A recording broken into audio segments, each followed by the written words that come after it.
Janji di bawah senja, langit sore di kota kecil itu selalu tampak damai. Awan-awan bergerak perlahan, seolah tahu tak perlu terburu-buru meninggalkan langit biru yang mulai memudar menjadi jingga. Suara burung-burung yang kembali ke sarang bercampur dengan desir angin yang membawa aroma tanah dan dedaunan. Di tepi sungai kecil yang membelah kota itu, seorang pemuda duduk bersandar pada pohon jambu yang tumbuh miring ke arah air. Namanya Adi Saputra, tapi orang-orang lebih sering memanggilnya Adi. Pemuda berumur 22 tahun itu dikenal pendiam, tapi bukan karena sombong, ia hanya lebih suka mendengarkan dunia daripada berbicara tentangnya. Ia bekerja di bengkel kecil milik pamannya, memperbaiki motor-motor tua milik warga sekitar. Hidupnya sederhana, tapi hatinya penuh cita-cita. Sore itu, tangannya memegang sebuah kaleng kecil yang di dalamnya berisi uang logam dan beberapa lembar uang lusuh, tabungan yang ia kumpulkan selama 2 tahun. Bukan jumlah besar, tapi bagi Adi, itu adalah awal dari impian. Langkah kaki pelan terdengar mendekat. Dari kejauhan, seorang gadis berjalan sambil membawa 2 bungkus gorengan dan sebotol air mineral. Rambutnya terurai, bergoyang tertiup angin senja. Wajahnya manis dengan senyum yang tak pernah gagal membuat Adi lupa bagaimana caranya menatap dunia tanpa harapan. "Maaf lama," katanya sambil duduk di sebelah Adi. "Ibu nyuruh bantu bungkusin nasi dulu sebelum pergi." Adi tersenyum tipis. "Nggak apa-apa, Ras. Aku juga baru datang." Gadis itu, Laras, menatapnya dengan tatapan yang hangat. Di mata mereka berdua, tak ada kemewahan, tak ada rencana besar. Hanya ada keyakinan bahwa kebahagiaan bisa lahir dari hal-hal kecil yang tulus. "Masih nabung?" tanya Laras, menunjuk kaleng kecil itu. Adi mengangguk, pelan-pelan. "Kalau terus dikumpulin, nanti cukup buat beli cincin," katanya. "Kalau mau nikah, harus ada cincin dulu." Laras tertawa pelan, tapi matanya menatap Adi dengan lembut. "Kamu ini serius banget, aku aja belum mikir sejauh itu." Adi menghela napas pendek, lalu menatap sungai yang mengalir pelan. "Aku cuma nggak mau janji kosong, Ras. Aku mau. Kalau aku bilang bakal nikahin kamu, itu bukan cuma kata-kata. Aku mau bisa buktiin." Laras terdiam, angin sore menyibak rambutnya. Sementara matahari yang mulai tenggelam memantulkan cahaya ke wajahnya, membuatnya tampak seolah bercahaya. "Adi," katanya pelan, "aku percaya kamu. Aku nggak butuh cincin mewah. Nggak butuh pesta besar. Aku cuma pengen kamu tetap jadi kamu. Itu aja cukup." Adi menoleh padanya. Dan dalam tatapan itu ada ketenangan yang hanya bisa dimiliki oleh 2 orang yang benar-benar saling mencintai. "Jadi kamu mau?" tanya Adi ragu-ragu, seolah takut mendengar jawabannya.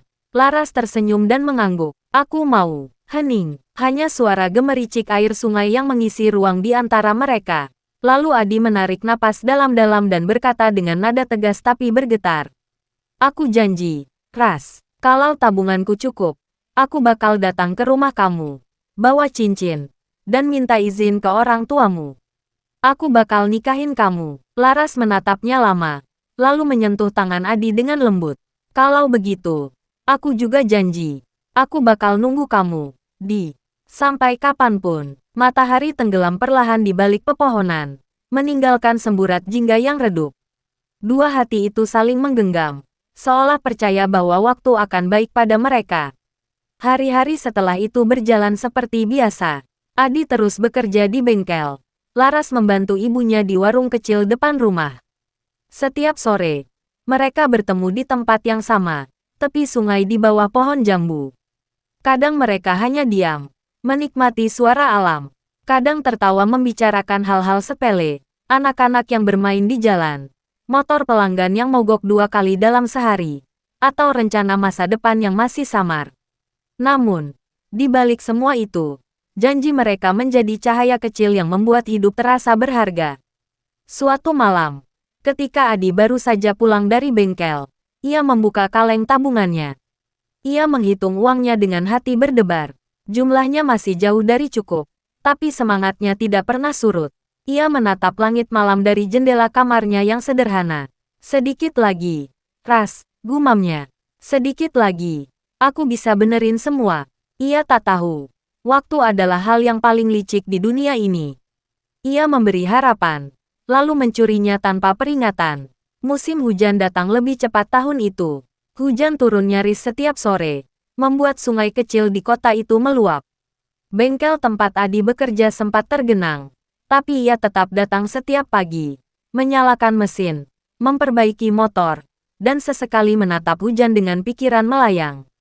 Suatu sore, Laras tak datang. Biasanya gadis itu selalu muncul sambil membawa makanan ringan atau payung. Tapi kali ini Adi menunggu sampai matahari benar-benar hilang dan hanya ada cahaya lampu jalan yang redup. Keesokan harinya, ia mendengar kabar bahwa Laras jatuh sakit. Awalnya hanya demam ringan, tapi lama-lama tubuhnya melemah. Adi datang ke rumahnya, duduk di teras, dan berbicara dengan ibunya. Sudah dibawa ke puskesmas, kata ibu Laras dengan wajah cemas. Katanya tipes, tapi kok makin parah ya? Adi menatap ke dalam kamar lewat celah jendela. Di sana, Laras terbaring dengan wajah pucat, bibirnya kering. Ketika melihat Adi, matanya berbinar sebentar, lalu ia tersenyum lemah. Adi, suaranya nyaris tak terdengar. Adi mendekat, duduk di samping ranjang. Ia menggenggam tangan Laras yang dingin. Kamu harus sembuh, Ras. Kamu kan janji mau nunggu aku. Laras tersenyum pelan. Aku masih nunggu, kok. Cuma, capek aja. Jangan ngomong gitu. Potong Adi, menahan air mata. Aku udah hampir cukup, Ras. Sedikit lagi. Laras menatap langit-langit kamar, lalu menutup mata sebentar. Aku tahu kamu pasti bisa, Tapi kalau nanti aku nggak sempat lihat hari itu, kamu jangan sedih, ya. Adi menggenggam tangannya makin erat. Jangan ngomong gitu, kamu bakal sembuh. Aku nggak akan biarin kamu pergi. Hujan di luar tiba-tiba turun deras, seolah langit ikut menangis. Suara petir menggema di kejauhan. Laras membuka matanya lagi dan menatap Adi lama, seolah ingin menghafal wajahnya. Kalau aku nggak ada nanti, bisiknya pelan, tetap nikahin aku, ya, Walaupun cuma di doamu. Adi tak menjawab, ia hanya menunduk. Air matanya jatuh ke tangan Laras. Beberapa hari kemudian, Laras dibawa ke rumah sakit di kota sebelah. Kondisinya sempat membaik, lalu memburuk lagi. Adi setiap hari datang menjenguk, membawa bunga liar dari tepi sungai, bunga yang dulu sering mereka petik bersama. Suatu pagi, saat matahari baru muncul dan embun masih menggantung di daun, Adi berdiri di depan pintu rumah sakit dengan wajah pucat. Seorang perawat keluar dan menatapnya dengan raut yang sulit dijelaskan. Maaf, Dik, dunia seakan berhenti. Suara orang-orang hilang. Udara tiba-tiba berat. Adi berjalan pelan ke dalam kamar, melihat tubuh Laras yang kini terbaring diam. Wajahnya tenang seperti sedang tidur. Di tangannya masih tergenggam bunga liar yang mulai layu. Adi berlutut di samping ranjang. Air matanya jatuh tanpa suara. Ia menyentuh pipi Laras yang kini dingin. Dan dalam bisikan yang nyaris tak terdengar, ia berkata, aku datang. Ras, aku datang buat nikahin kamu. Tapi kamu udah pergi duluan. Hari pemakaman Laras berlangsung sederhana. Hujan turun rintik-rintik, seolah langit tahu apa yang terjadi. Adi berdiri paling belakang, memandangi tanah yang perlahan menutupi tubuh gadis yang dulu ia janjikan masa depan. Sejak hari itu, Adi tak pernah datang lagi ke tepi sungai. Pohon jambu tempat mereka biasa duduk kini berbuah tanpa ada yang memetik. Kaleng kecil berisi tabungannya ia kubur di bawah pohon itu, bersama semua impian dan janji yang tak sempat ditepati. Aku udah janji, Ras, gumamnya sambil menatap langit senja yang basah. Dan janji itu bakal aku bawa sampai aku mati. Langit sore itu berubah kelabu. Kota kecil itu kembali sunyi. Tapi di antara hembusan angin dan gemericik sungai, suara lembut seolah masih terdengar, suara Laras, yang pernah berkata dengan penuh keyakinan. Aku bakal nunggu kamu, sampai kapanpun. Kenangan yang tertinggal, hari-hari setelah kepergian Laras berubah menjadi kabut panjang yang tak pernah benar-benar sirna. Kota kecil tempat Adi Saputra lahir dan tumbuh kini terasa asing, seolah setiap jalan dan sudutnya menyimpan bayangan yang enggan hilang. Setiap pagi, Adi masih berjalan ke bengkel milik pamannya. Ia memperbaiki motor, membersihkan oli, menyalakan mesin, semuanya dilakukan seperti biasa, tapi tanpa semangat. Tangannya bekerja, tapi hatinya tertinggal di makam kecil di ujung kota, tempat Laras beristirahat. Kamu kelihatan capek banget akhir-akhir ini, kata paman suatu sore. Kalau perlu libur dulu beberapa hari, nggak apa-apa. Biar aku aja yang jagain bengkel. Adi menggeleng pelan. Nggak usah, paman. Kalau aku berhenti kerja, nanti malah tambah mikir. Paman hanya mengangguk pelan. Ia tahu keponakannya itu sedang berjuang menahan duka yang dalam. Kadang ia melihat Adi duduk diam di bangku belakang bengkel, menatap kosong ke jalan, seolah menunggu seseorang lewat. Setiap malam, Adi selalu membuka jendela kamarnya dan memandang langit. Di meja kecil di samping tempat tidur, ada dua benda yang tak pernah ia pindahkan. Bunga liar yang sudah kering dan foto kecil Laras yang diambil di tepi sungai. Rambut Laras yang tertiup angin, senyum yang tulus, dan mata yang menyimpan cahaya kehidupan. Semuanya masih tampak begitu nyata, seolah gadis itu hanya pergi sebentar dan akan kembali besok sore. Namun waktu terus berjalan, dan Laras tidak pernah kembali. Suatu malam, hujan turun deras. Angin menggoyangkan daun jambu di depan rumah. Adi duduk sendirian di teras, memandangi jalan yang sepi. Dalam genggamannya, ia memegang kalung kecil yang dulu Laras titipkan padanya. Kalung itu sederhana, hanya gantungan berbentuk hati dari kayu, tapi punya arti yang dalam. Kalau kamu kangen aku, dulu Laras pernah bilang, pegang kalung ini. Anggap aja aku masih di situ, di dekat kamu. Adi menutup mata, suara hujan di atap berpadu dengan gemuruh di dadanya. Ia berbisik pelan, hampir tak terdengar. Ras, kamu di mana sekarang? Kamu masih nunggu aku, kan? Hanya suara hujan yang menjawab. Tapi di antara rintiknya, Adi merasa seperti mendengar suara lembut itu. Suara yang dulu selalu menenangkan hatinya. Waktu berjalan lambat, sebulan, 2 bulan, lalu setahun. Kehidupan di kota kecil itu tetap sama. Anak-anak masih berlarian di jalan. Pasar tetap ramai di pagi hari. Dan angin sore masih membawa bau tanah basah setelah hujan. Tapi bagi Adi, semuanya terasa berbeda. Orang-orang bilang, waktu bisa menyembuhkan luka. Tapi bagi Adi, waktu hanya membuat luka itu tumbuh akar. Setiap kali ia lewat di tepi sungai, dadanya bergetar. Pohon jambu yang dulu jadi saksi janji mereka kini berbuah lebat. Tapi Adi tak pernah berani memetiknya lagi. Di bawah pohon itu, masih tertanam kaleng kecil berisi uang tabungan dan secari kertas bertuliskan, untuk cincin Laras. Setiap kali ia membaca tulisan itu dalam ingatannya, hatinya terasa seperti disayat pelan-pelan.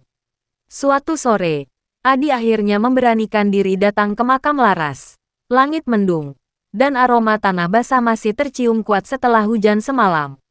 Makam itu sederhana, batu nisan kecil dengan nama Laras Nurani, diapit bunga Kamboja yang tumbuh liar. Adi meletakkan bunga liar di atas pusara, lalu duduk di tanah lembab itu. Diam lama. Ras, katanya lirih. Aku datang lagi. Maaf baru sekarang. Aku takut, kalau datang ke sini, aku harus ngakuin kamu beneran udah nggak ada. Ia mengusap tulisan nama itu dengan jari yang gemetar. Kamu tahu nggak, aku masih nabung. Ras, entah buat apa, mungkin buat cincin yang nggak bakal kamu pakai. Angin sore berhembus pelan, daun Kamboja jatuh menimpa tangannya. Dan entah kenapa, Adi merasa seperti Laras sedang mengusapnya dengan lembut, seperti dulu. Aku janji nikahin kamu, bisiknya lagi, menahan air mata. Dan janji itu belum selesai, Ras. Aku bakal terus nyimpen sampai waktunya kita ketemu lagi. Malamnya, Adi pulang dengan langkah berat, tapi di dalam hatinya, ada sedikit ketenangan yang dulu tak ia rasakan. Untuk pertama kalinya, ia bisa tersenyum kecil saat melihat foto Laras di meja.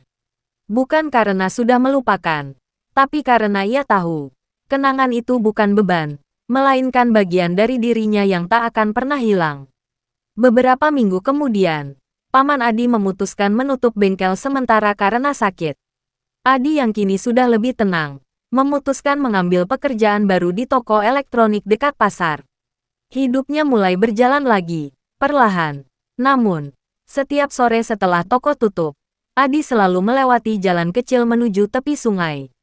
Ia berdiri di sana, memandangi arus air yang mengalir, dan berbicara pada senja, seolah Laras masih duduk di sampingnya. Kadang orang-orang yang lewat melihatnya dan berbisik, "Itu Adi, yang pacarnya meninggal dulu itu." Tapi Adi tak peduli. Ia tidak malu dicap sebagai pemuda yang gagal move on. Karena bagi Adi, setia bukan tentang bersama, tapi tentang menjaga janji.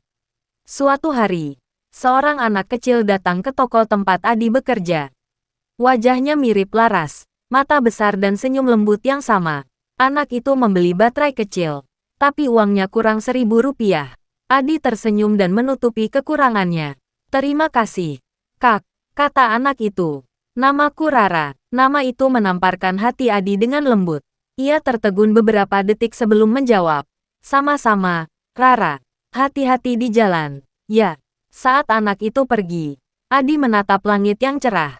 Dalam diam, ia tersenyum. Dan untuk pertama kalinya dalam waktu lama, senyumnya terasa tulus. Mungkin, pikirnya, dunia sedang mencoba memberinya tanda bahwa cinta tidak benar-benar mati. Ia hanya berpindah bentuk, menjadi kenangan, menjadi keberanian untuk tetap hidup. 3 tahun berlalu, Adi kini berusia 25 tahun. Hidupnya sederhana tapi stabil. Ia sudah membeli motor bekas dari hasil menabung, dan sesekali membantu di bengkel lama milik pamannya yang kini sudah sembuh. Namun setiap tahun, tepat di tanggal yang sama, Adi selalu pergi ke makam Laras. Ia membawa bunga liar dan kalung kayu berbentuk hati. Setiap kali ia berdiri di sana, waktu seolah berhenti. 3 tahun. "Ras," katanya suatu hari. "Tapi rasanya kamu masih di sini. Aku masih bisa ngerasain kamu di setiap angin sore." Ia menghela napas panjang, lalu melanjutkan. "Dulu kamu bilang, kalau aku kangen, pegang kalung ini. Tapi sekarang aku sadar, aku nggak cuma kangen, Ras. Aku hidup dari kenangan itu. Tanpa kenangan, aku udah lama hilang." Air matanya jatuh pelan, tapi kali ini, bukan karena sedih, melainkan karena rindu yang lembut. Sebelum pulang, Adi berbisik pelan di hadapan makam itu. "Kamu pernah minta aku nikahin kamu, walau cuma dalam doa. Hari ini aku lakuin, Ras. Aku nikahin kamu di hatiku. Biar janji itu akhirnya aku tepati." Hujan turun pelan, menetes di wajahnya seperti restu. Adi menatap langit, memejamkan mata, dan untuk pertama kalinya, ia merasa janji itu tak lagi menyesakkan. Janji itu kini berubah menjadi doa yang indah, doa yang menuntunnya setiap langkah. Beberapa hari kemudian, Adi kembali bekerja seperti biasa, tapi kini ada sesuatu yang berbeda dalam dirinya. Ia mulai tersenyum pada pelanggan, membantu orang tanpa diminta, dan sesekali menatap senja tanpa merasa kehilangan. Karena di dalam dirinya, Laras tidak pernah pergi. Ia hanya berpindah tempat, dari dunia nyata ke dalam hati Adi. Tempat di mana cinta dan janji mereka akan tinggal selamanya.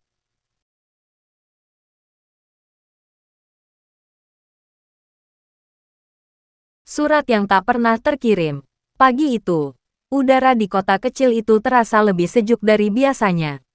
Kabut tipis masih menggantung di antara pepohonan, dan aroma tanah basah dari hujan semalam memenuhi udara. Adi berjalan menuju bengkel lamanya untuk membantu pamannya yang kini sudah mulai bekerja lagi. Ia membawa termos kopi dan 2 bungkus nasi uduk dari warung dekat rumah.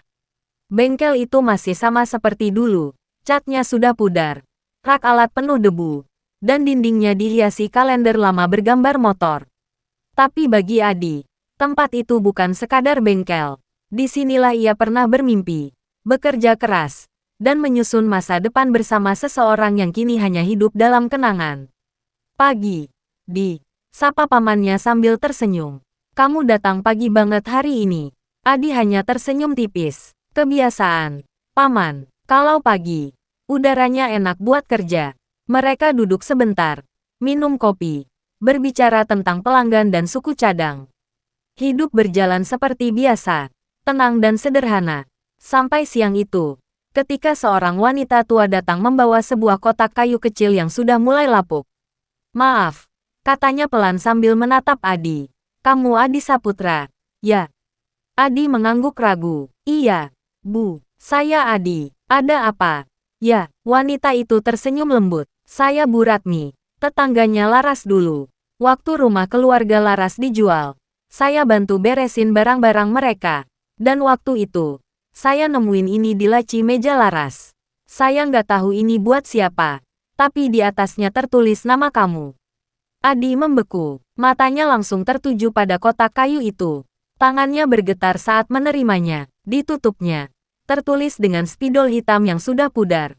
Untuk Adi, jangan dibuka sampai kamu siap. Dunia di sekitar Adi seolah berhenti sejenak. Ia memandangi tulisan itu lama. Jantungnya berdegup keras. Wanita tua itu tersenyum iba. Saya baru ingat kotak itu semalam. Waktu bersih-bersih gudang. Mungkin sudah saatnya sampai ke kamu. Setelah mengucapkan terima kasih, Adi memegang kotak itu erat dan berjalan pulang tanpa berkata apapun. Di rumah, Adi duduk di kursi kayu tua di teras. Kotak itu ia letakkan di pangkuannya. Hujan mulai turun rintik-rintik. Seperti biasa setiap kali kisahnya dengan Laras kembali terungkit. Selama beberapa menit, ia hanya menatap kotak itu. Takut membuka, takut menghadapi apa yang mungkin ada di dalamnya. Tapi rasa rindu yang menyesakkan membuatnya akhirnya melepaskan kunci karatan di sampingnya dan membuka perlahan. Di dalamnya, ada beberapa benda. Sebuah pita rambut warna biru muda, kaleng kecil bekas permen yang kosong, dan selembar surat yang dilipat rapi, dengan tulisan tangan Laras di sampulnya. Untuk Adi, kalau kamu baca ini, berarti aku sudah nggak bisa ketemu kamu lagi. Adi menarik napas dalam-dalam. Matanya mulai berkaca-kaca sebelum ia bahkan membaca isinya. Ia membuka lipatan kertas itu perlahan, dan tulisan tangan Laras yang lembut segera menyambutnya. Untuk Adi yang paling aku sayang, waktu aku nulis surat ini, aku lagi di rumah sakit. Dokter bilang aku harus istirahat, tapi aku tahu, mungkin aku nggak akan punya waktu lama. Aku nggak mau kamu sedih, Di. Aku tahu kamu pasti terus kerja keras buat kita. Aku lihat kamu datang setiap hari, bawa bunga liar, senyum walau matamu sembab. Kamu tahu, setiap kali kamu datang, aku pura-pura tidur karena aku nggak mau kamu lihat aku nangis. Aku pengen kamu ingat aku sebagai Laras yang kuat, bukan Laras yang lemah di ranjang rumah sakit. Aku takut kamu nggak bisa ngelupain aku, tapi di sisi lain, aku juga takut kamu beneran bisa ngelupain aku.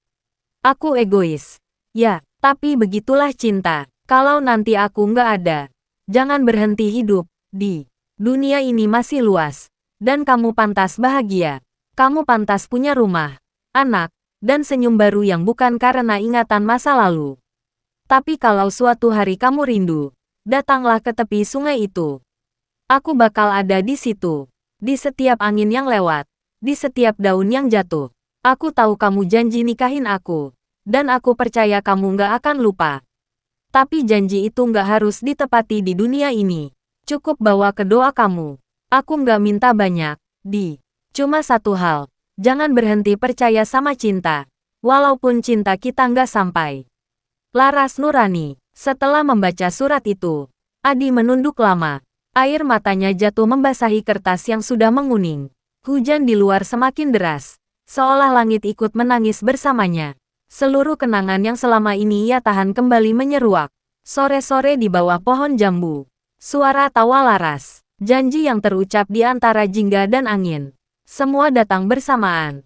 Menabrak dadanya tanpa ampun. Tapi di tengah rasa sakit itu, Adi juga merasakan sesuatu yang lain, kelegaan. Selama ini, ia merasa bersalah karena gagal menepati janji. Tapi kini, ia tahu Laras sudah memaafkannya sejak lama. Ia menatap surat itu lagi, lalu melipatnya dengan hati-hati.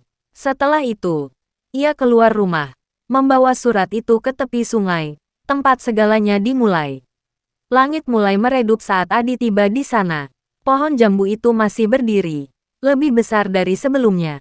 Ia duduk di bawahnya, sama seperti dulu. Hujan berhenti, menyisakan embun yang menempel di daun.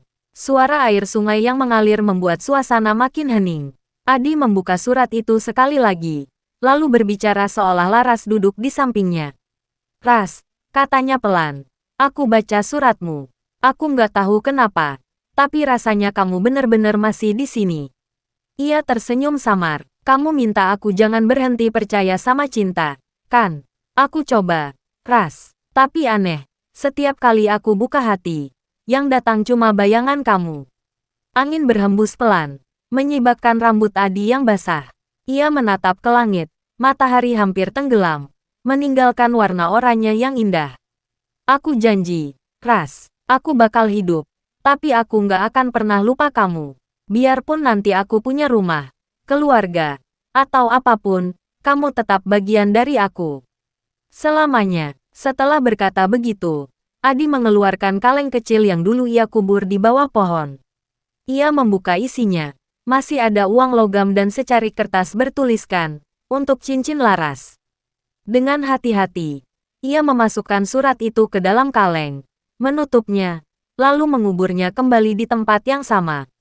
Sekarang, janji kita lengkap, Ras. Cincin itu memang nggak sempat kubeli, tapi surat ini lebih berharga dari apapun. Ia menatap air sungai yang berkilau di terpa cahaya senja.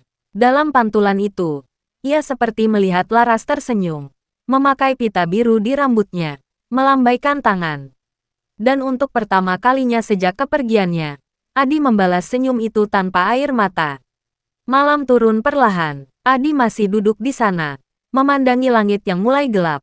Di dadanya, ada rasa yang tak bisa dijelaskan, campuran antara kehilangan, cinta, dan kelegaan yang lembut. Sebelum pulang, ia berbisik pelan ke arah sungai. Makasih, Ras. Kamu nggak cuma jadi kenangan, kamu jadi alasan kenapa aku masih percaya bahwa cinta itu suci, walaupun nggak harus selalu bersama. Angin menjawabnya dengan lembut, menggerakkan daun-daun jambu yang bergemerisik pelan, seperti suara tawa Laras yang kembali hidup dalam kenangan.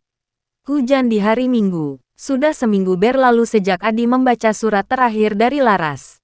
Namun setiap malam, sebelum tidur, ia masih memandangi surat itu yang kini ia simpan dalam bingkai kaca kecil di meja kamarnya. Setiap huruf, setiap coretan tinta seolah punya napas. Seolah Laras belum benar-benar pergi.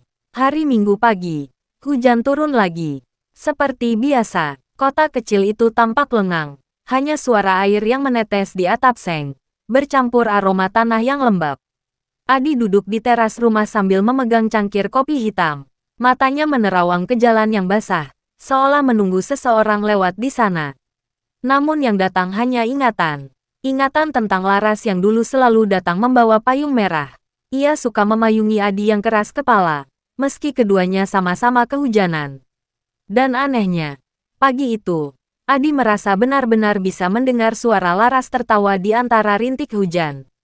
Dasar, Adi, payung segede ini aja masih aja basah. Nih, tuh rambutmu kayak sapu. Adi tersenyum kecil tanpa sadar. Aku rindu kamu. Ras, gumamnya lirih. Beberapa menit kemudian, suara langkah seseorang terdengar dari arah jalan. Seorang perempuan muda datang membawa jas hujan kuning. Wajahnya teduh, senyumnya ramah. Ia berhenti di depan pagar rumah Adi. Permisi, ini rumahnya Adi Saputra. Ya, Adi agak kaget. Iya, saya sendiri. Ada yang bisa saya bantu?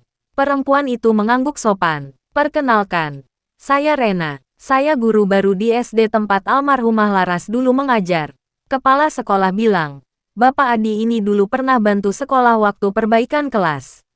Jadi saya ingin minta tolong sedikit soal data murid lama. Nama Laras diucapkan dengan lembut, tapi cukup untuk membuat jantung Adi berdegup aneh. Ia mempersilakan Rena masuk ke teras. Silakan duduk, Bu Rena. Rena tersenyum. Panggil Rena aja, saya belum tua-tua amat kok. Keduanya tertawa kecil. Suasana yang awalnya kaku jadi agak cair. Mereka berbincang lama, tentang sekolah, tentang kota kecil itu, tentang Laras. Aku nggak sempat kenal langsung sama Bu Laras, kata Rena. Tapi dari cerita guru-guru lain, dia orangnya sabar dan tulus. Ya. Adi menatap ke langit mendung. Lebih dari itu, dia cahaya buat banyak orang. Buat aku juga. Hening sejenak. Rena tidak ingin mengusik terlalu jauh. Tapi ia bisa merasakan sesuatu yang dalam di balik kata-kata Adi.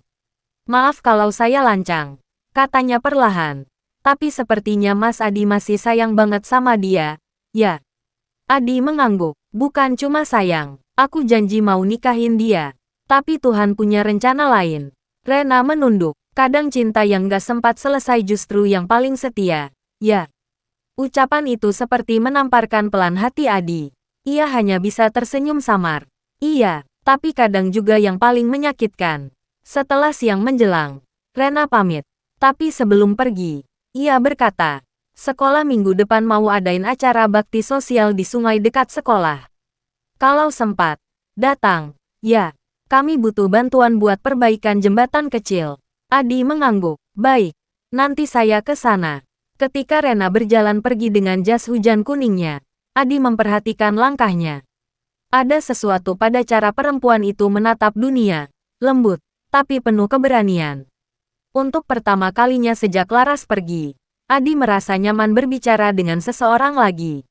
Namun malamnya, rasa bersalah kembali datang. Ia duduk di depan surat Laras sambil berbisik pelan.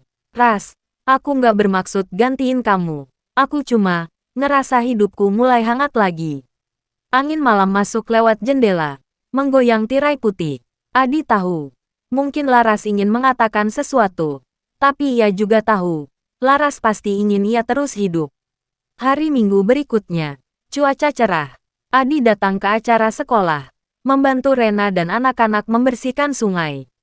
Di tempat yang sama, di bawah pohon jambu, ia kembali teringat Laras.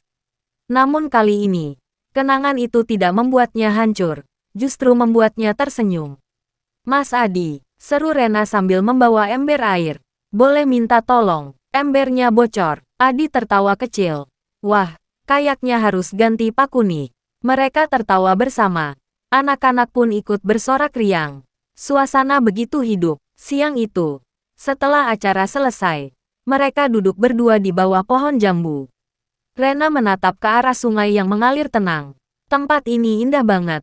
Ya, Adi mengangguk. Indah, tapi penuh kenangan juga. Rena menoleh pelan. Tentang Laras. Ya, Adi tidak menjawab. Ia hanya tersenyum samar. Dulu kami sering duduk di sini. Waktu aku janji mau nikahin dia, disinilah aku ucapin janji itu. Rena terdiam sejenak, lalu berkata pelan. Mungkin dia masih di sini, Mas. Tapi bukan buat menahan kamu. Buat jagain. Adi menatap wajah Rena lama-lama. Di matanya, ia melihat ketulusan yang sama, seperti dulu saat Laras memandangnya. Tiba-tiba, hujan turun lagi. Rena tertawa kecil. Hujan lagi. Ayo berteduh. Mereka berlari ke bawah pohon, tapi tetap basah. Suara hujan begitu dekat, begitu hangat. Adi menatap Rena, seolah waktu berputar. Ia ingat payung merah Laras. Tawa yang sama, suasana yang sama. Tapi kali ini, tidak ada luka, hanya ketenangan. Mas Adi, ujar Rena. Kamu tahu nggak, kenapa aku suka hujan? Kenapa? Karena hujan itu kayak kenangan. Kadang datang tanpa diundang, tapi selalu bawa kehangatan, walau sebentar. Adi terdiam. Kalimat itu seperti sesuatu yang Laras pernah katakan dulu. Tapi kali ini, ia tidak menangis. Ia hanya menatap langit yang kelabu dengan senyum tenang. Setelah hujan reda, Rena berpamitan. Sebelum pergi, ia berkata, terima kasih sudah bantu hari ini. Oh iya, minggu depan sekolah mau tanam pohon di pinggir sungai. Datang lagi. Ya, Adi mengangguk. Tentu, aku datang. Saat Rena pergi, Adi tetap berdiri di tepi sungai. Ia menatap pantulan dirinya di air, yang kini terasa berbeda. Ras, katanya pelan. Aku nggak akan pernah gantiin kamu. Tapi mungkin ini cara kamu ngajarin aku untuk hidup lagi. Daun jambu jatuh perlahan, menimpa air sungai dan membentuk riak kecil. Seolah jawaban lembut dari alam. Malam itu, Adi kembali ke rumah. Ia membuka jendela kamar, menatap langit berbintang, lalu memandangi bingkai surat Laras di meja. Terima kasih, Ras, katanya lirik. Kamu masih bahagiain aku, bahkan setelah kamu pergi. Ia tersenyum, senyum pertama yang tulus setelah sekian lama. Dan di luar, hujan turun lagi, tapi kali ini tidak membawa duka. Hanya kenangan yang menenangkan. Pohon kenangan. Pagi itu, langit begitu cerah. Hujan semalam meninggalkan aroma tanah yang segar. Kabut tipis masih menempel di pucuk pohon jambu dekat sungai. Adi berjalan perlahan menyusuri jalan setapak yang basah, membawa cangkul di tangan dan beberapa bibit pohon mahoni di punggungnya.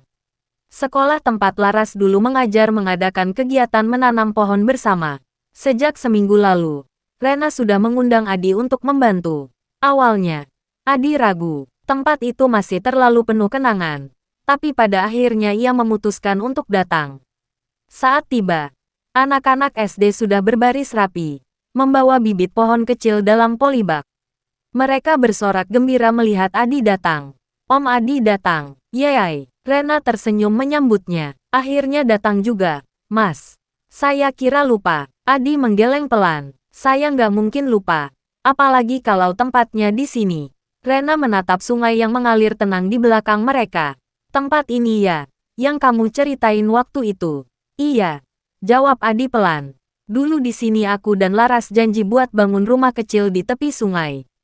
Tempat kita tinggal setelah nikah. Rena terdiam. Ia tahu. Bagi Adi, setiap tanah di tempat itu punya cerita.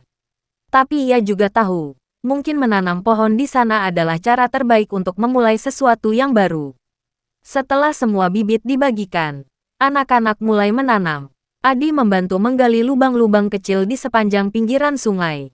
Rena ikut menggali di sebelahnya. Sesekali mereka saling tersenyum tanpa kata. Ketika tiba di bawah pohon jambu tua, tempat Adi dulu mengubur kaleng berisi surat Laras, Rena berhenti. Gimana kalau di sini kita tanam satu pohon khusus? Tanyanya lembut. Adi terdiam, matanya menatap tanah di depannya. Di bawah sini, ada sesuatu yang aku kubur dulu. Rena menatapnya penasaran. Kenangan. Adi mengangguk. Surat, dari orang yang dulu aku janjiin masa depan. Hening sejenak, hanya suara burung dan riak sungai yang terdengar. Rena menatap Adi dengan senyum lembut. Kalau gitu, pohon ini biar jadi pengganti janji itu. Biar janji lama tumbuh jadi sesuatu yang baru. Adi menatap wajah Rena lama-lama. Dalam tatapannya, ada kedamaian. Bukan karena melupakan, tapi karena memahami. Mereka mulai menggali bersama. Tanahnya lembut, tapi di kedalaman beberapa inci, ujung cangkul Adi menyentuh sesuatu. Ia berhenti. Dengan hati-hati, ia mengais tanah dengan tangan. Dan benar, kaleng kecil berkarat itu masih di sana. Adi mengangkatnya perlahan, membersihkannya dari tanah. Rena hanya berdiri diam, menatap benda itu dengan rasa haru yang tak bisa dijelaskan. Boleh aku tahu apa isinya? Tanya Rena pelan. Adi mengangguk. Ia membuka tutup kaleng dengan hati-hati. Di dalamnya masih ada surat yang sama. Surat Laras yang kini mulai pudar. Adi tak membacanya. Ia hanya menatap. Lalu berkata, surat ini dulu yang bikin aku kuat. Tapi sekarang, mungkin waktunya aku biarkan dia beristirahat. Rena menunduk. Kalau begitu, tanam aja di sini. Bareng akar pohon ini. Biar dia jadi bagian dari hidup baru. Adi terdiam lama, lalu dengan mata yang berkaca, ia melipat surat itu perlahan, menaruhnya di dasar lubang, menutupnya dengan tanah lembut. Ras, bisiknya, aku nggak lupa. Aku cuma belajar menepati janji dengan cara lain. Setelah itu, ia dan Rena menanam bibit pohon mahoni di atasnya. Mereka menimbun tanah, lalu menancapkan papan kecil bertuliskan, pohon kenangan, ditanam untuk cinta yang tak pernah mati. Siang itu matahari mulai condong ke barat. Cahaya keemasan menembus daun-daun, membuat sungai berkilau seperti kaca cair. Anak-anak sudah pulang, tapi Adi dan Rena masih duduk di bawah pohon jambu, memandangi pohon kecil yang baru mereka tanam. Mas, kata Rena, kamu percaya nggak kalau orang yang kita sayang nggak benar-benar pergi? Adi mengangguk. Percaya, aku lihat buktinya hari ini. Buktinya, Adi tersenyum. Pohon itu, aku tanam di atas janji lama. Tapi rasanya bukan kehilangan. Rasanya kayak aku ngasih dia tempat baru buat hidup. Rena ikut tersenyum. Matanya berkaca-kaca. Mungkin cinta memang nggak harus dimiliki. Cukup dijaga. Ya, iya. Jawab Adi pelan. Cukup dijaga. Sore menjelang. Rena beranjak berdiri. Membersihkan tangannya dari tanah. Mas Adi, makasih udah bantu. Anak-anak bakal senang lihat pohon ini tumbuh. Adi juga berdiri. Saya yang makasih. Rena, kamu nggak tahu. Hari ini mungkin salah satu hari paling penting dalam hidup saya. Rena tersenyum lembut. Mungkin karena hari ini kamu akhirnya berdamai. Ya, Adi menatap langit jingga yang mulai turun. Mungkin, dan anehnya, rasanya damai itu juga bentuk cinta. Beberapa minggu berlalu, setiap pagi, Adi menyempatkan diri datang ke sungai untuk menyiram pohon kecil itu. Bibit mahoni itu kini tumbuh perlahan. Daunnya mulai melebar, batangnya mulai kuat. Setiap kali ia menatapnya, ia merasa Laras masih di sana, tapi bukan lagi sebagai luka, melainkan berkat. Kadang Rena ikut menemaninya. Mereka berbagi cerita tentang masa kecil, tentang cita-cita, dan sesekali tentang kehilangan. Suatu sore, saat mereka duduk di tepi sungai, Rena berkata, "Mas Adi, tahu nggak, dulu aku juga pernah kehilangan orang yang aku sayang. Beda cerita, tapi rasa sakitnya mungkin sama." Adi menatapnya pelan. "Dan kamu bisa sembuh." Rena tersenyum. "Nggak sepenuhnya. Tapi aku belajar berdamai, karena setiap kehilangan itu cuma cara semesta ngajarin kita tentang ketulusan." Adi mengangguk, memahami betul maknanya. Angin sore berhembus pelan, menggoyangkan daun pohon kenangan yang baru mereka tanam. Di bawahnya, tanah itu menyimpan dua hal, cinta yang pernah ada, dan keberanian untuk melanjutkan hidup. Malam itu, sebelum tidur, Adi menulis sesuatu di buku catatannya. Hari ini, pohon itu tumbuh sedikit lebih tinggi. Mungkin cinta juga begitu. Meski tertanam dalam luka, tetap tumbuh jadi sesuatu yang indah. Ia menutup buku itu, lalu menatap bingkai surat Laras di meja. Untuk pertama kalinya, ia merasa tidak perlu lagi membaca ulang isinya. Karena kata-kata Laras kini sudah tertulis di dalam dirinya. Seminggu kemudian, Rena datang membawa kabar. "Mas Adi, kepala sekolah mau kasih nama resmi buat pohon yang kita tanam waktu itu," katanya. "Mau disebut pohon kenangan Laras." Adi tertegun. "Pohon kenangan Laras?" Rena mengangguk. "Iya," katanya, "biar anak-anak sekolah tahu. Cinta nggak selalu tentang memiliki, tapi tentang memberi makna." Adi tersenyum, menatap ke arah sungai dari kejauhan. Di sana, daun pohon mahoni kecil itu bergoyang ditiup angin sore. "Terima kasih, Ras," bisiknya lirih. "Akhirnya, janji kita tumbuh." Bayangan di senja hari. Sore itu, langit kota kecil itu seperti dilukis dengan warna jingga yang damai. Matahari perlahan turun di balik pepohonan jambu di tepi sungai, tempat yang sudah menjadi bagian dari hidup Adi Saputra. Pohon kenangan yang ditanam beberapa bulan lalu kini tumbuh semakin tinggi. Daunnya mulai rimbun, dan akar-akar kecilnya telah menancap kuat di tanah. Adi datang seperti biasa. Ia membawa sebotol air dan buku catatannya. Duduk di bangku kayu sederhana yang ia buat sendiri, ia menatap pohon itu dengan tatapan lembut. "Selamat sore, Ras," sapanya lirih, seperti berbicara pada seseorang yang duduk di sampingnya. "Pohon kita tumbuh cepat." "Ya, mungkin kamu bantu siram dari langit." Angin sore bertiup pelan, menggoyangkan daun-daun pohon. Suaranya seperti bisikan halus yang menenangkan. Adi menutup matanya, membiarkan angin menyentuh wajahnya. Tapi di balik ketenangan itu, ada rasa yang tak bisa ia jelaskan, seolah seseorang sedang memanggilnya. Malamnya, hujan turun ringan. Adi tertidur di kursi ruang tamu sambil membaca buku catatannya. Dan di dalam tidurnya, ia kembali ke tepi sungai itu. Namun kali ini, suasananya berbeda. Langit berwarna keemasan, air sungai memantulkan cahaya lembut, dan di bawah pohon jambu, ada seseorang berdiri. Rambut panjangnya ditiup angin, gaun putihnya berayun lembut. Adi terpaku, ia mengenali siluet itu seketika. "Laras," suaranya bergetar. Perempuan itu menoleh pelan, tersenyum. Senyumnya masih sama seperti dulu, hangat, tulus, dan menenangkan. "Adi," katanya lembut. "Kamu akhirnya datang lagi." Adi melangkah maju. Air matanya menetes tanpa sadar. "Ini mimpi." "Ya," Laras tersenyum kecil. "Mimpi atau bukan, itu nggak penting. Yang penting, kamu udah bahagia." "Aku nggak tahu, Ras," jawab Adi dengan suara serak. "Aku coba kuat. Aku coba hidup. Tapi, tiap kali aku lihat pohon itu, aku masih ngerasa kamu ada di sana. Kadang aku takut aku nggak bisa benar-benar merelakan." Laras melangkah mendekat, berdiri hanya beberapa langkah darinya.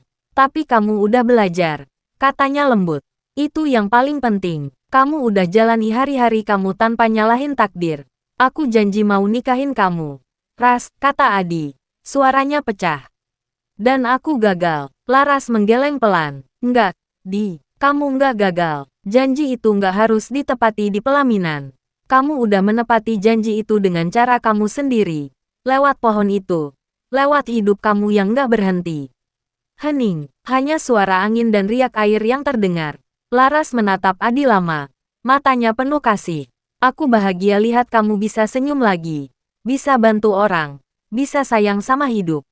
Itu cukup buat aku. Tapi aku masih rindu. Ras. Laras tersenyum. Mendekat. Lalu menyentuh dada Adi perlahan. Rindu itu bukan dosa, Di. Rindu cuma tanda bahwa cinta kita masih hidup. Tapi biarin dia tumbuh jadi kekuatan. Bukan luka. Air mata Adi jatuh tanpa bisa ditahan. Ia ingin memeluk Laras. Tapi saat tangannya hampir menyentuh, tubuh Laras mulai berpendar cahaya. Ras, jangan pergi dulu. Laras tersenyum. Aku nggak pergi. Aku cuma pulang. Tapi aku titip satu hal. Apa? Jangan matikan cintamu cuma karena kehilangan. Karena cinta sejati nggak mati. Dia berubah bentuk. Cahaya di tubuh Laras makin terang. Dan kalau suatu hari kamu jatuh cinta lagi, jangan takut. Aku nggak akan cemburu. Aku akan bahagia. Karena itu tandanya kamu hidup lagi. Adi menangis. Ras, aku nggak mau lupa kamu. Dan kamu nggak akan pernah. Jawab Laras pelan. Karena cinta sejati nggak perlu diingat. Dia selalu tinggal di sini. Ia menepuk dada Adi perlahan. Setelah itu, cahaya di sekitar Laras makin kuat. Angin bertiup lembut. Membawa aroma bunga melati yang samar. Selamat tinggal, Di. Selamat tinggal, Ras. Laras tersenyum terakhir kali. Lalu perlahan menghilang bersama cahaya senja yang memudar. Adi terbangun dengan air mata di pipinya. Hujan masih turun di luar. Tapi hatinya terasa berbeda. Lebih ringan. Lebih tenang. Ia berdiri. Mengenakan jaket. Lalu berjalan keluar menuju tepi sungai. Langit mulai terang. Sisa hujan memantulkan cahaya pagi. Adi berdiri di bawah pohon kenangan. Menatapnya lama. Daun-daunnya basah. Berkilau oleh cahaya matahari yang baru muncul. Ia menyentuh batang pohon itu perlahan. Terima kasih, Ras, katanya dengan suara serak. Sekarang aku ngerti. Kamu nggak pergi. Kamu cuma ganti tempat. Dari pelukan dunia. Ke dalam hatiku. Ia menatap ke atas. Melihat sehelai daun jatuh pelan ke tanah. Adi memungut daun itu, menggenggamnya erat, lalu menaruhnya di antara halaman buku catatannya. Hari-hari setelah mimpi itu berjalan dengan damai, Adi masih datang ke bengkel, masih membantu sekolah, dan kadang masih menatap pohon kenangan itu setiap sore. Tapi kini, bukan dengan air mata, melainkan dengan senyum yang tulus. Rena sering datang menemaninya, mereka berbagi obrolan ringan, kadang diselingi tawa kecil. Suatu sore, saat mereka duduk di bangku kayu, Rena bertanya, Mas Adi, kamu pernah mimpiin Bu Laras lagi? Adi mengangguk pelan, pernah, tapi itu terakhir kalinya. Setelah itu, aku nggak mimpi dia lagi. Rena tersenyum, mungkin karena dia udah tenang. Adi menatap sungai yang mengalir tenang. Iya, dan aku juga udah tenang. Beberapa bulan kemudian, pohon kenangan itu tumbuh semakin tinggi. Anak-anak sekolah sering bermain di bawahnya, dan guru-guru menyebutnya pohon Laras. Setiap kali daun jatuh ke sungai, Adi merasa seolah Laras sedang tersenyum dari jauh. Kini, ketika senja datang dan cahaya oranye membelai sungai, Adi tak lagi merasa sendiri. Ia tahu, cinta yang sejati tidak berakhir di kematian, tapi terus hidup dalam keheningan yang lembut. Malam itu, Adi menulis di buku catatannya. Cinta yang sejati tidak butuh janji baru. Ia cukup dengan satu kenangan, satu doa, dan satu hati yang tak berhenti mencintai meski dunia berubah. Ia menutup bukunya, tersenyum pada bingkai foto Laras yang kini ia letakkan di rak dekat jendela. Lalu menatap langit malam yang cerah. Selamat malam, Ras. Tidurlah dengan tenang. Aku akan lanjutkan hidup ini dengan cinta yang kamu tinggalkan. Dan untuk pertama kalinya, dalam diam, Adi Saputra benar-benar merasa bebas. Langit baru di kota kecil. Pagi itu, Udara terasa segar setelah semalaman hujan membasahi kota kecil itu. Jalanan masih basah. Dedaunan berkilau karena sinar matahari yang baru menembus kabut tipis. Adi Saputra berjalan pelan menuju bengkel, menenteng termos kecil berisi kopi dan sebuah buku catatan yang kini sudah lusuh di ujung-ujungnya. Buku itu selalu ia bawa, bukan sekadar untuk menulis, tapi sebagai pengingat, tempat Laras masih hidup, lewat kenangan dan doa. Bengkel sederhana itu kini mulai ramai. Dua anak muda, Fajar dan Riko, murid Adi, sedang sibuk memperbaiki motor tua yang baru datang dari pelanggan.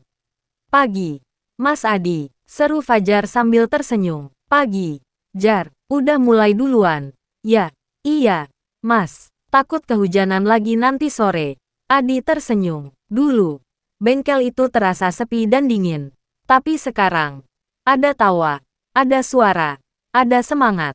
Ia merasa tempat itu kembali hidup, seperti dirinya. Setelah memeriksa hasil kerja anak-anak itu, Adi duduk di kursi kayu dan membuka bukunya. Di halaman terakhir, masih tertulis kata-kata yang ia tulis semalam. Cinta yang sejati tidak berakhir. Ia hanya berubah menjadi kekuatan. Ia menatap kalimat itu lama, lalu menarik napas panjang. Aku harus mulai lagi, gumamnya. Hari itu, setelah bengkel tutup, Adi berjalan ke sekolah tempat Laras dulu mengajar. Bangunannya masih sama, hanya catnya sudah mulai pudar. Rena, yang kini menjadi salah satu guru tetap di sana, menyambutnya dengan senyum.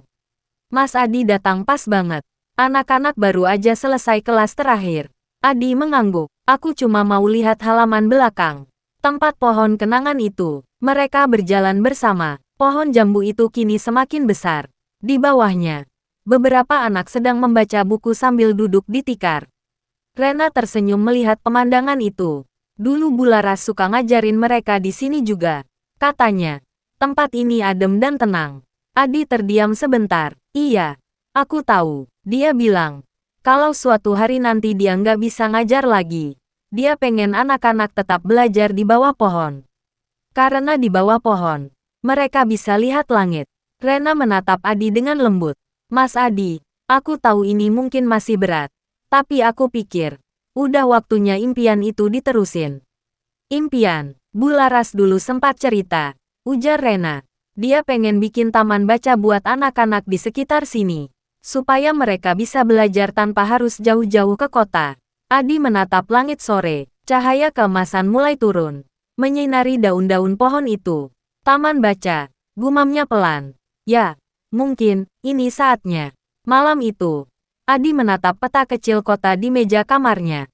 Ia menandai lokasi kosong di samping bengkel, tanah kosong milik almarhum ayahnya yang tak pernah terpakai. Tempat itu cukup luas, pikirnya. Kalau aku bangun taman baca di situ, anak-anak bisa datang kapanpun. Ia membuka kembali catatan-catatan lama Laras. Di salah satu halaman, tertulis tulisan tangannya. Mimpi itu bukan soal seberapa besar hasilnya, tapi seberapa tulus niatnya. Selama masih ada langit dan anak-anak yang ingin belajar, aku akan selalu di sana. Adi menatap tulisan itu lama sekali. Matanya berkaca-kaca. Baik, Ras, bisiknya. Aku bakal terusin mimpi kamu. Beberapa minggu kemudian, suara palu dan gergaji mulai terdengar di tanah kosong itu. Adi bekerja siang malam, dibantu Fajar, Riko, dan beberapa warga sekitar. Mereka membuat dinding dari papan, mengecatnya dengan warna biru muda, dan membuat papan nama sederhana bertuliskan Taman Baca Laras, rumah kecil untuk bermimpi. Saat papan itu berdiri tegak, Adi menatapnya dengan dada sesak oleh emosi. Ia merasa Laras berdiri di sampingnya, tersenyum bangga. Rena datang membawa beberapa kardus buku. Ini sebagian buku lama dari sekolah, katanya. Sisanya nanti kita cari donasi. Adi tersenyum. Terima kasih, Ren. Kalau Laras masih ada, dia pasti senang banget. Rena menatapnya dengan tatapan lembut. Mungkin dia memang nggak ada di sini, Mas, tapi aku yakin dia ngelihat dari sana. Adi hanya mengangguk, tak sanggup bicara. Hari peresmian taman baca itu tiba. Langit sore cerah. Langit tampak biru muda dengan sedikit awan putih berarak. Anak-anak datang berlarian. Beberapa membawa buku. beberapa hanya ingin melihat tempat baru itu. Mereka tertawa, membaca, menggambar, suasana penuh kehidupan. Adi berdiri di tengah halaman, menatap pemandangan itu. Rena menghampirinya. Mas Adi, kok diem aja? Adi menggeleng pelan. Aku cuma bahagia. Rasanya kayak Laras ada di sini. Rena tersenyum. Dia memang ada di setiap anak yang baca buku di sini. Di setiap tawa yang muncul di tempat ini. Adi menatap langit. Angin berhembus pelan, membawa aroma bunga melati dari taman kecil di belakang. Ia tersenyum tipis. Langitnya indah hari ini. Ya, Rena ikut menatap ke atas. Iya, langitnya bersih. Seperti mulai baru. Adi mengangguk. Langit baru di kota kecil kita. Sejak hari itu, hidup Adi Saputra berubah. Bengkel tetap berjalan. Tapi taman baca itu menjadi bagian penting dalam harinya. Setiap sore, setelah bekerja, ia datang ke sana untuk menemani anak-anak membaca, membantu mereka belajar, dan kadang hanya duduk mendengarkan tawa mereka. Di dinding taman baca itu, tergantung satu foto besar, foto Laras saat mengajar, diambil bertahun-tahun lalu. Di bawah foto itu, tertulis, cinta sejati adalah yang mengajarkan kita bertahan, bukan yang membuat kita berhenti. Banyak orang yang datang ke taman baca itu, dan setiap kali ditanya siapa yang menciptakannya, Adi selalu menjawab dengan tenang. Itu ide seseorang yang aku cintai, tapi kini udah bahagia di tempat yang lebih indah. Suatu sore, ketika matahari mulai tenggelam dan anak-anak pulang satu persatu, Adi duduk sendirian di teras taman baca. Ia menatap pohon jambu di halaman, yang kini sudah menjulang tinggi. Burung-burung kecil bertengger di rantingnya, bernyanyi lembut. Ia membuka buku catatan terakhir kali, menulis satu kalimat sederhana. Hari ini aku sadar, janji kita memang tak terpenuhi di dunia, tapi cinta kita menumbuhkan sesuatu yang lebih indah, harapan. Ia menutup bukunya, menatap langit yang berubah jingga keemasan, dan berbisik. Terima kasih, Ras, karena janji yang tak terpenuhi itu, aku belajar apa arti cinta yang sebenarnya. Malam turun perlahan, lampu-lampu kecil di taman baca menyala, menerangi halaman yang kini tenang. Adi berjalan pulang dengan langkah ringan. Ia tahu, meski Laras telah tiada, cintanya tetap hidup, di pohon itu, di buku-buku itu, dan di setiap anak yang bermimpi. Dan di langit kota kecil itu, bintang pertama muncul, seolah menjadi tanda bahwa sebuah bab baru telah dimulai. Surat dari langit. Pagi di kota kecil itu terasa begitu tenang. Udara dingin masih menyelimuti halaman taman baca yang mulai ramai oleh anak-anak. Adi datang lebih pagi dari biasanya. Ia membawa beberapa buku baru hasil sumbangan dari perpustakaan kota. Di antara tumpukan buku, ada satu kotak kecil dari kayu yang sudah lama tersimpan di gudang sekolah, milik almarhum Laras. Kotak itu ditemukan Rena saat membantu membersihkan ruang lama. Mas Adi, aku nemu ini. Katanya kemarin sore, ada nama Bu Laras di bawahnya. Mungkin kamu mau lihat. Sejak saat itu, kotak itu terus menunggu di meja kerja Adi. Ia belum berani membukanya, seolah tahu di dalamnya tersimpan sesuatu yang bisa kembali mengguncang hatinya. Pagi itu, ketika matahari mulai naik dan anak-anak sudah duduk membaca, Adi memutuskan, sudah waktunya. Ia duduk di teras taman baca, menatap kotak kayu kecil itu lama. Warnanya sudah pudar, tapi ukiran namanya masih jelas, Laras. Perlahan ia membuka penutupnya. Di dalamnya, ada beberapa foto lama, saat mereka masih SMA, saat Laras mengajar anak-anak pertama kali. Dan satu foto di mana mereka berdua berdiri di tepi sungai sambil tersenyum ke kamera. Di bawah tumpukan foto itu, ada amplop berwarna krem yang mulai menguning. Di bagian depannya tertulis dengan tulisan tangan yang lembut. Untuk Adi Saputra, jika suatu hari aku tak sempat berpamitan. Adi terdiam. Dunia seakan berhenti sesaat. Tangannya bergetar saat menyentuh amplop itu. Perlahan ia membuka segelnya dan menarik keluar selembar kertas. Bau kertas tua bercampur dengan aroma samar parfum Laras yang dulu begitu ia kenal. Adi menarik napas panjang, lalu mulai membaca. Untuk Adi Saputra, kalau kamu membaca surat ini, berarti mungkin aku sudah nggak di sana lagi. Aku tahu kamu pasti sedih, mungkin juga marah. Tapi sebelum kamu biarkan kesedihan itu menelanmu, aku ingin kamu tahu satu hal, aku nggak pernah pergi benar-benar. Aku cuma berpindah tempat, dari sampingmu, ke dalam setiap hal yang kamu cintai. Kalau kamu lihat matahari pagi, anggap aja itu senyumku. Kalau kamu dengar anak-anak ketawa, mungkin itu caraku bilang aku bahagia. Kalau kamu duduk di tepi sungai tempat kita dulu sering ngobrol, kamu akan ngerasa aku masih di sana. Adi, kamu orang paling tulus yang pernah aku temui. Aku tahu hidup kamu nggak mudah, tapi kamu selalu berjuang tanpa mengeluh. Itu yang bikin aku jatuh cinta. Tapi ada satu hal yang aku takutkan. Aku takut kalau nanti aku pergi duluan, kamu bakal berhenti hidup. Jangan. Ya, karena hidup kamu terlalu berharga buat berhenti cuma karena aku. Aku pengen kamu terus kerja keras, bantu orang, dan tetap jadi Adi yang aku kenal, yang selalu punya cahaya di tengah gelap. Dan kalau suatu hari kamu menemukan seseorang yang bisa buat kamu tersenyum lagi, tolong jangan ragu. Aku nggak mau cinta kamu berhenti di kuburanku. Aku mau cinta kamu tumbuh, bahkan setelah aku nggak ada. Janji kita mungkin nggak bisa terpenuhi di dunia ini, tapi aku yakin Tuhan punya cara lain buat nyatuin dua hati yang saling mencintai. Sampai saat itu tiba, cintailah dunia ini seperti kamu mencintaiku. Dengan cinta yang gak akan pernah selesai. Laras, air mata Adi jatuh tanpa bisa ditahan. Setiap kata terasa seperti pelukan lembut yang menembus waktu.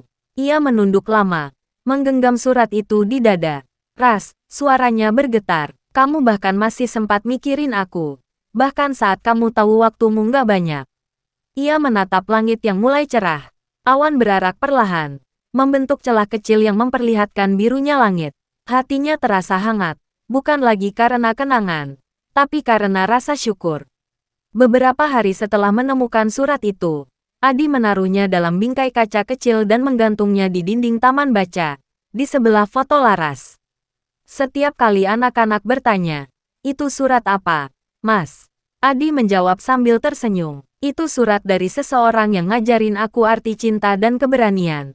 Anak-anak hanya mengangguk polos, lalu kembali membaca buku mereka. Tapi bagi Adi, surat itu menjadi semacam cahaya, pengingat bahwa cintanya pada Laras bukan beban, melainkan sumber kehidupan baru. Suatu sore, Rena datang ke taman baca membawa kabar. "Mas Adi, kepala desa mau bantu renovasi tempat ini. Katanya, taman baca kita bakal dijadikan proyek resmi. Ada sponsor juga dari Yayasan Literasi." Adi menatapnya dengan mata berbinar. "Serius? Ren?" "Iya, katanya banyak orang yang terinspirasi sama kisah Bu Laras dan taman baca ini." Adi tersenyum. "Itu bukan karena aku, Ren. Itu karena dia." Rena menggeleng. "Enggak, Mas. Karena kamu terusin perjuangannya. Tanpa kamu, semua ini nggak akan ada." Adi terdiam, menatap foto Laras di dinding. "Dia yang ngajarin aku gimana caranya tetap hidup walau kehilangan," katanya pelan. Beberapa minggu kemudian, taman baca Laras semakin ramai. Bukan hanya anak-anak, tapi juga remaja dan orang tua yang datang untuk membaca, belajar, bahkan sekadar berbagi cerita. Setiap sudut tempat itu terasa hidup, penuh warna dan tawa. Dan setiap sore, sebelum pulang, Adi selalu berdiri di bawah pohon jambu itu. Ia akan menatap langit, memejamkan mata, dan berbisik pelan, "Terima kasih, Ras. Suratmu bukan pesan terakhir, tapi awal dari segalanya." Suatu malam, Adi duduk sendirian di ruang tamunya. Lampu temaram, hujan rintik-rintik di luar. Ia menulis di buku catatannya, halaman yang baru. Ternyata cinta nggak butuh kehadiran fisik untuk hidup. Kadang, yang kita cintai pergi bukan untuk meninggalkan kita, tapi untuk membuat kita belajar arti bertahan. Ia menutup buku itu perlahan, lalu memandangi bingkai foto Laras di atas meja. "Selamat malam, Ras. Suratmu udah sampai, dan pesannya, aku dengar, setiap hari." Beberapa bulan kemudian, Taman Baca Laras resmi diresmikan ulang sebagai pusat literasi kota kecil Seruni. Wali kota datang, banyak wartawan meliput, dan semua warga berkumpul di halaman Taman Baca. Di tengah-tengah acara, Adi diminta memberikan sambutan. Dengan suara tenang namun bergetar, ia berkata di depan mikrofon, Tempat ini bukan milik saya. Tempat ini milik seseorang yang mengajarkan saya bahwa cinta sejati bukan soal memiliki, tapi memberi arti. Dan hari ini, saya percaya, janji yang tak terpenuhi bukanlah akhir, tapi awal dari cinta yang abadi. Semua orang terdiam, lalu bertepuk tangan. Adi menunduk, menatap tanah di bawahnya, lalu tersenyum kecil. Ia tahu Laras mendengarnya. Entah dari mana. Malam itu, ketika semua orang sudah pulang dan taman baca kembali sunyi, Adi berjalan ke bawah pohon jambu yang kini menjulang tinggi. Ia memandang bintang-bintang yang bertaburan di langit. Angin berhembus pelan, membawa aroma melati yang lembut, aroma yang selalu mengingatkannya pada Laras. "Terima kasih, Ras," katanya pelan. "Kamu nggak cuma ninggalin janji, kamu ninggalin cahaya." Ia menutup matanya sejenak, dan dalam keheningan malam itu, ia merasa sesuatu yang hangat menyentuh bahunya, lembut, seperti tangan yang dulu selalu menenangkan. Senyum kecil muncul di wajahnya, dan untuk pertama kalinya sejak kepergian Laras, Adi tidak merasa kehilangan, tapi merasa dicintai. Dari tempat yang tak terlihat, dari langit. Cinta yang kembali bersemi. Musim hujan mulai berakhir di kota kecil Seruni. Pohon-pohon di tepi jalan tampak hijau segar, dan sungai yang dulu menjadi saksi kisah Adi dan Laras kini berkilau di terpa cahaya sore. Sudah hampir 2 tahun sejak Laras pergi. 2 tahun yang penuh tangis, doa, kerja keras, dan perlahan, senyum yang kembali tumbuh di wajah Adi Saputra. Taman baca Laras kini telah menjadi pusat kecil kegiatan masyarakat. Anak-anak belajar, ibu-ibu membaca majalah, bahkan ada kelas menulis untuk remaja. Di tengah semua itu, Adi masih menjadi sosok yang disegani dan dicintai. Namun, di balik senyum tenangnya, ia sering bertanya pada dirinya sendiri, apakah aku sudah benar-benar siap mencintai lagi? Suatu sore, Adi sedang memperbaiki rak buku yang patah ketika suara lembut menyapanya dari belakang. "Mas Adi, hati-hati, paku di ujung meja itu masih tajam." Adi menoleh. Itu Rena, guru yang dulu membantu Laras di sekolah, kini menjadi rekan tetapnya di taman baca. Rambutnya diikat rapi, dan wajahnya tampak teduh dalam cahaya sore. "Oh, iya, makasih, Ren," jawab Adi sambil tersenyum. Rena meletakkan 2 cangkir teh hangat di meja. "Kamu kerja terus. Kadang aku heran, apa kamu nggak capek?" Adi tersenyum kecil. "Kalau aku berhenti, tempat ini juga berhenti hidup." Rena duduk di sampingnya. "Tempat ini hidup bukan cuma karena kerja kamu, Mas, tapi karena hatimu masih nyala. Dan itu luar biasa." Adi terdiam sejenak. Kata-kata itu menggema dalam hatinya. Ia menatap Rena sebentar, lalu mengalihkan pandangan ke arah pohon jambu di halaman. "Dulu, aku pikir nggak mungkin bisa bahagia lagi," katanya pelan. "Tapi setelah lihat anak-anak tertawa di sini, aku sadar, kebahagiaan itu bukan soal siapa yang ada di samping kita, tapi apa yang kita kasih ke dunia." Rena tersenyum. "Itu hal yang Bu Laras pasti setuju." Adi menatap langit sore. "Iya, Ras pasti setuju." Hari-hari berjalan seperti biasa, tapi tanpa disadari, setiap langkah kecil mulai berubah. Rena semakin sering datang membantu di taman baca. Ia membawa ide-ide baru, lomba baca puisi, hari dongeng, dan program belajar menulis surat untuk anak-anak. Suatu hari, saat anak-anak sibuk menggambar, Rena meminta mereka menulis surat untuk seseorang yang mereka sayangi. Ketika jam belajar usai, Rena menyerahkan 1 surat ke Adi. "Ini surat dari salah satu anak kecil tadi," katanya. Adi membuka amplop kecil itu. Tulisan tangan kecil di dalamnya berbunyi, "Untuk Mas Adi. Jangan sedih lagi ya. Aku suka lihat Mas Adi senyum," kata Bu Rena. "Kalau orang baik senyum, langit jadi cerah." Adi tertawa kecil. "Anak-anak memang jujur banget ya." Rena menatapnya lembut. "Mereka suka kamu, Mas. Karena kamu bikin mereka percaya kalau cinta bisa nyembuhin apapun." Adi menatap Rena. "Kamu juga, Ren. Kamu bikin tempat ini hangat." Wajah Rena memerah. Ia menunduk. "Aku cuma bantu yang bisa aku bantu. Tapi bantuannya berarti banyak," ujar Adi. "Tanpa kamu, aku mungkin masih terjebak di masa lalu."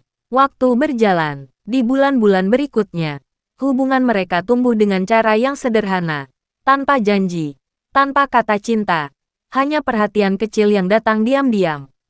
Rena sering mengingatkan Adi makan, menyiapkan teh sore, atau menuliskan kutipan inspiratif di papan taman baca. Suatu hari, saat hujan turun ringan, Rena datang membawa payung. "Mas Adi, hujan. Jangan kerja di luar," katanya sambil berlari kecil ke arah bengkel. Adi tertawa kecil. "Udah biasa kehujanan, Ren. Tapi kamu bisa sakit. Kalau sakit, nanti siapa yang jaga taman baca?" "Ya aku," jawab Rena spontan. Mereka berdua tertawa, dan di sela tawa itu, ada kehangatan yang tak perlu dijelaskan. Namun, di malam yang tenang itu, saat Adi duduk di ruang tamu dengan secangkir kopi, ia menatap foto Laras di rak. "Ras," bisiknya pelan. "Aku nggak tahu ini apa, tapi aku mulai merasa hidup lagi." Ia terdiam lama. "Boleh, kan, Ras? Aku nggak mau gantiin kamu. Aku cuma mau terusin cinta yang kamu ajarin." Sebuah angin lembut berhembus dari jendela, membuat gorden bergoyang perlahan. Adi tersenyum. "Aku anggap itu iya." Beberapa minggu kemudian, Taman Baca mengadakan acara peringatan 2 tahun berdirinya tempat itu. Warga ramai datang. Ada musik, tawa anak-anak, dan aroma makanan yang memenuhi udara.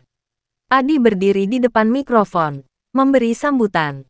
2 tahun lalu, taman ini cuma impian kecil, katanya. Sekarang, taman ini jadi rumah bagi ratusan mimpi.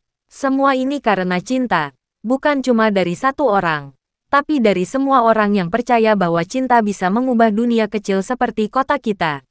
Tepuk tangan bergema. Rena berdiri di sisi kanan panggung, menatap Adi dengan mata yang berkilau lembut. Saat acara usai, Adi menghampirinya. "Terima kasih, Ren. Kamu bikin acara ini sukses. Ini acara kita, Mas, bukan aku aja," jawab Rena. Adi menatapnya sebentar. Ada sesuatu di matanya, sesuatu yang hangat dan damai. "Kamu tahu," katanya pelan, "aku pikir cinta cuma datang sekali. Tapi ternyata, cinta bisa tumbuh lagi, kalau hatinya masih terbuka." Rena tersenyum, menatap tanah. "Mungkin karena cinta sejati nggak mati, Mas. Dia cuma nyari bentuk baru." Adi mengangguk. "Iya, dan mungkin sekarang aku mulai nemuin bentuk barunya." Sejak malam itu, Adi dan Rena semakin dekat. Tapi kedekatan mereka tak pernah diucapkan dalam kata cinta. Mereka saling memahami tanpa perlu janji. Bagi Adi, Laras tetap menjadi bagian dari hatinya. Tapi kini, ada ruang baru yang tumbuh, ruang untuk kehidupan yang berjalan. Suatu sore, mereka duduk di tepi sungai, di tempat yang dulu menjadi saksi janji Adi dan Laras. Langit senja berwarna oranye lembut, angin berhembus pelan. Rena menatap langit, lalu berkata pelan, "Cantik, ya." Adi mengangguk. "Iya, dulu aku sering ke sini sama Laras." Rena menatapnya. "Aku tahu, tapi aku nggak datang buat gantiin dia, Mas. Aku cuma pengen nemenin kamu lihat langit yang sama." Adi menatapnya lama. Ada kejujuran di mata perempuan itu. Bukan cinta yang menuntut, tapi cinta yang memahami. Dan di detik itu, Adi sadar, Laras pasti ingin ia bahagia seperti ini. "Terima kasih, Ren," katanya pelan. "Kamu datang bukan buat isi kekosongan, tapi buat ngenalin aku sama kedamaian." Malam itu, Adi kembali ke rumah dengan perasaan ringan. Ia menulis di buku catatannya. "Cinta pertama mengajarkan aku arti kehilangan. Cinta kedua mengajarkan aku arti penerimaan. Dan keduanya sama-sama suci." Ia menutup buku itu, menatap langit dari jendela. Di luar sana, bintang bersinar terang. Angin berhembus lembut, seolah membawa bisikan yang datang dari jauh. Suara Laras, mungkin, yang berkata lembut, "Aku bahagia, Di, karena kamu akhirnya tersenyum lagi." Adi menutup mata, tersenyum, lalu berbisik pelan, "Terima kasih, Ras. Cintamu tetap hidup dalam setiap senyum yang baru." Janji yang akhirnya terpenuhi. Pagi itu, matahari bersinar lembut di atas kota kecil Seruni. Udara terasa tenang, burung-burung bernyanyi, dan embun masih menempel di dedaunan. Taman Baca Laras sedang ramai. Anak-anak datang lebih awal dari biasanya, membawa bunga, kertas warna, dan pita. Hari itu bukan hari biasa. Hari itu adalah peringatan 3 tahun Taman Baca berdiri. Adi berdiri di tengah halaman, mengenakan kemeja putih sederhana. Rambutnya kini mulai beruban sedikit di sisi kanan, tapi wajahnya tampak damai. Rena datang dengan senyum hangat, membawa vas berisi bunga melati. Mas Adi, katanya lembut. Bunganya sudah siap, mau ditaruh di meja peringatan Laras. Adi mengangguk. Iya, terima kasih, Ren. Mereka berjalan bersama menuju sudut taman, tempat sebuah batu peringatan kecil berdiri dengan tulisan sederhana. Taman Baca Laras, cinta yang tak pernah selesai. Adi meletakkan bunga itu perlahan di depan batu. Ia berjongkok, mengusap sedikit debu di permukaannya, lalu tersenyum. Ras, bisiknya pelan. Hari ini tamanmu udah berusia 3 tahun. Banyak anak yang pintar baca. Banyak yang bisa menulis. Banyak yang punya mimpi. Seperti yang kamu mau dulu. Rena berdiri di sampingnya, menunduk hormat. Kami semua jaga tempat ini untukmu, Bu Laras. Angin berhembus lembut, membuat kelopak melati beterbangan perlahan di udara. Adi menatapnya lama, seolah melihat Laras di antara serpihan cahaya pagi itu. Acara dimulai dengan riuh. Anak-anak membaca puisi. Warga menampilkan tarian sederhana. Dan Adi memberikan sambutan seperti biasanya. Namun kali ini, setelah pidato berakhir, Adi meminta semua orang diam sejenak. Ada satu hal yang ingin aku lakukan hari ini, katanya. Ia menatap langit sebentar, lalu melanjutkan. 3 tahun lalu, aku dan seseorang pernah membuat janji. Janji untuk menikah di bawah langit senja. Tapi takdir berkata lain. Hari ini, aku ingin menepati janji itu. Bukan sebagai pesta, tapi sebagai doa.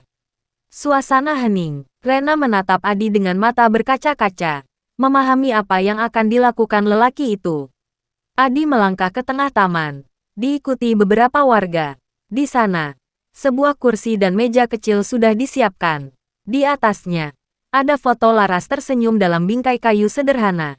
Ia duduk, menatap foto itu, lalu berkata pelan, Ras, hari ini seharusnya jadi hari kita. Tapi ternyata, Tuhan punya rencana lain. Aku nggak marah lagi, Ras. Aku udah belajar terima, belajar ikhlas. Tapi satu hal yang nggak pernah berubah, cintaku ke kamu. Ia mengambil selembar kertas dari saku bajunya. Sebuah surat yang telah ia tulis semalam. Laras, 3 tahun aku belajar menjalani hidup tanpamu. Ternyata cinta sejati bukan soal memiliki, tapi menjaga. Aku jaga janji kita lewat tempat ini. Lewat anak-anak yang tersenyum setiap hari. Aku nggak pernah lupa janji nikah itu, Ras. Dan hari ini, aku datang dengan cincin yang dulu belum sempat aku pasangkan. Adi membuka kotak kecil di tangannya. Cincin itu masih sama seperti dulu. Sederhana, perak polos, sedikit berkarat. Ia menatap cincin itu lama, lalu dengan gemetar, meletakkannya di depan foto Laras. Dengan ini, aku menepati janjiku, Ras. Aku nikahi kenanganmu, bukan karena aku terjebak masa lalu, tapi karena cintaku sudah jadi bagian dari hidup yang baru. Rena menutup mulutnya, menahan air mata. Suasana di taman menjadi sunyi. Hanya suara angin yang berhembus lembut di antara dedaunan. Setelah upacara kecil itu selesai, Adi berdiri, menarik napas panjang. Ia merasa seperti ada beban besar yang perlahan terangkat. Rena menghampirinya pelan. Mas Adi, suaranya hampir berbisik. Itu indah sekali. Adi tersenyum. Akhirnya aku bisa menepati janji itu, Ren. Mungkin bukan seperti yang dulu kubayangkan. Tapi, sekarang aku tenang. Rena mengangguk. Laras pasti juga tenang lihat kamu sekarang. Adi menatapnya. Kamu tahu, Ren, dulu aku pikir janji yang tak terpenuhi itu kutukan. Tapi sekarang aku sadar, itu justru anugerah. Karena dari janji itulah, aku belajar apa arti cinta sebenarnya.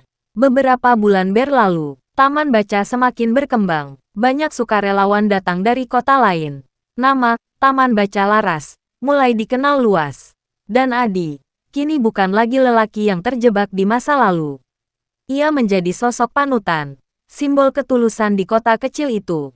Suatu sore, Adi dan Rena duduk di tepi sungai, tempat segalanya dulu dimulai. Langit senja memantulkan warna jingga keemasan di air. Adi membawa 2 gelas kopi. Ia menyerahkan satu pada Rena. Masih ingat, katanya, dulu aku sama Laras sering duduk di sini. Tapi sekarang aku nggak sedih lagi. Aku cuma bersyukur. Rena tersenyum. Karena cinta itu nggak pernah hilang. Kan? Adi mengangguk. Iya, cinta cuma berubah bentuk. Mereka terdiam. Menikmati suara aliran air yang tenang. Lalu Rena berkata pelan. Mas Adi, kamu masih akan terus di sini, kan? Nggak pergi kemana-mana. Adi menatapnya lama. Aku udah janji, Ren. Selama masih ada anak-anak yang butuh tempat belajar, selama masih ada langit senja kayak gini, aku akan tetap di sini. Rena menunduk. Aku juga. Aku mau di sini terus. Bantu kamu jaga taman ini. Adi tersenyum. Terima kasih. Dan entah kenapa, saat itu angin berhembus pelan, membawa aroma bunga melati yang tumbuh di pinggir sungai. Aroma yang sama seperti hari Laras pergi. Malamnya, Adi kembali ke rumah. Ia duduk di meja kerjanya, membuka buku catatan tua yang sudah hampir penuh. Ia menulis dengan tangan gemetar, tapi hatinya tenang. Hari ini aku menepati janji terakhirku pada Laras. Bukan dengan pesta, bukan dengan gaun putih, tapi dengan doa dan cinta yang tak pernah mati. Aku tahu, Laras bahagia di sana, dan aku juga bahagia di sini. Karena cinta kami telah menemukan bentuk baru, bukan kehilangan, tapi kelanjutan. Ia menutup buku itu, menatap langit malam. Bintang-bintang bersinar terang, angin malam berembus lembut. Dalam diam, Adi merasa seolah Laras berdiri di sampingnya, tersenyum. Terima kasih, Ras, bisiknya. Kamu nggak pergi, kamu cuma berubah jadi cahaya. Keesokan paginya, anak-anak datang ke taman baca seperti biasa. Mereka menemukan Adi duduk di kursi halaman dengan senyum di wajahnya, seolah sedang menikmati matahari pagi. Rena memanggilnya pelan, Mas Adi. Tak ada jawaban. Ia mendekat, dan ketika menyentuh bahunya, Rena tahu, Adi sudah pergi. Tenang, damai. Di tangannya masih tergenggam buku catatan dan sepucuk surat. Rena membacanya sambil menahan air mata. Aku sudah menepati janji, Ras. Kini saatnya aku pulang. Hari itu, seluruh kota Seruni berkabung. Namun tidak ada tangis keras. Tidak ada duka mendalam. Hanya rasa syukur dan cinta yang menenangkan. Di taman baca, batu peringatan baru diletakkan di samping batu Laras. Bertuliskan, Adi Saputra dan Laras. Janji yang akhirnya terpenuhi. Setiap sore, anak-anak masih bermain di taman itu, membaca di bawah pohon, dan mendengar kisah cinta dua orang yang mengajarkan arti kesetiaan dan keikhlasan. Bertahun-tahun kemudian, taman itu tetap berdiri. Rena menjadi pengelola tetap, dan sering menceritakan kisah Adi dan Laras kepada anak-anak baru yang datang. Cinta itu nggak selalu berakhir dengan bersama, katanya suatu kali. Kadang cinta sejati justru ada dalam janji yang nggak sempat terpenuhi, tapi tetap dijaga sampai akhir. Dan di bawah langit senja, batu peringatan itu selalu diterangi cahaya lembut. Seolah-olah dua jiwa itu masih duduk di sana, tersenyum, memandang kota kecil yang dulu menjadi saksi cinta mereka. Karena beberapa janji, tak perlu dipenuhi di dunia, cukup di langit. Tempat cinta tak lagi punya batas. Tamat, janji di bawah langit senja, sebuah kisah tentang cinta, kehilangan, dan janji yang akhirnya terpenuhi dalam keabadian.